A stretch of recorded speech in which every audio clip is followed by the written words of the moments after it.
கண்டதில்லை இப்படி சாமி, புண்ணியம் செஞ்சிருக்கு புதுக்கோட்டை பூமி. கோவில் குளம் கண்டதில்லை இப்படி சாமி, புண்ணியம் செஞ்சிருக்கு புதுக்கோட்டை பூமி. வானம் தேஞ்சு போச்சு, பூமி காஞ்சு போச்சு, ஏழை எங்களையே மாத்தி.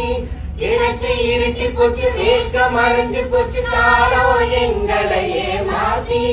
மண்ணோடு மக்களை தத்தெடுத்த ராசா, இன்னொருத்த எங்களை தத்தெடுத்த ராசா. எடப்பாடி ஐயா பல்லாண்டு வாழணும், எடப்பாடி ஐயா, எடப்பாடி ஐயா பல்லாண்டு வாழணும், எடப்பாடி ஐயா. கடவுளினும் முதலாளி, கண்டெடுத்த தொழிலாளி, விவசாயி விவசாயி.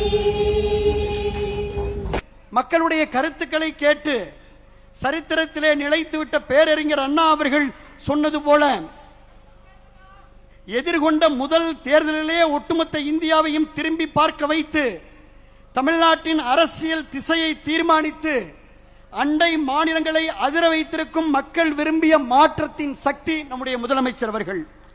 தமிழ்நாடு அரசியல்ல சத்தமின்றி, அதாவது விசில் சத்தத்தை சத்தமின்றி, தமிழ்நாடு அரசியலில் சத்தமான விசில் சத்தத்தை சத்தமின்றி மௌன புரட்சியாக ஒரு மாபெரும் அரசியல் புரட்சி நிகழ்த்தி இருக்கக்கூடிய முதலமைச்சர் நம்முடைய முதலமைச்சர் அவர்கள்.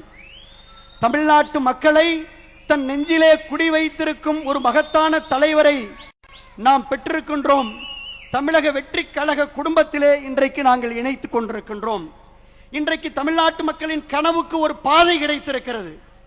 எளிய மக்களின் குரலுக்கு செவிமடுக்க ஒரு இயக்கம் கிடைத்திருக்கிறது. நம் மண்ணுக்கும் மக்களுக்கும் சேவையாற்ற ஒரு களம் கிடைத்திருக்கிறது. மாற்றத்தை விரும்பிய ஒவ்வொரு மனசுக்கும் நமக்கு நம்பிக்கை கிடைத்திருக்கிறது. இன்னும் சொல்ல போனால் மிக முக்கியமான தொண்டர்களை, இங்க இருக்கக்கூடிய தொண்டர்களை தொண்டர்களாக அல்ல தோழர்களாக அரவணைக்கின்ற ஒரு லீடர்ஷிப் குவாலிட்டியான தலைமை பண்பு உள்ள தலைமையை நாம் பெற்றிருக்கின்றோம். அதனால் இந்த இணைப்பு மகிழ்ச்சியை கொடுக்கிறது, மலர்ச்சியை கொடுக்கிறது, நம்பிக்கையை கொடுக்கிறது, புத்துணர்ச்சியை கொடுக்கிறது. தாவேகா வேறு, தமிழ்நாடு வேறல்ல என்ற மக்களின் தீர்ப்பை மனதிலே ஏந்தி வரவிருக்கும் எல்லா தேர்தல்களும் இனி தமிழக வெற்றி கழகம் வெற்றி பெறும்.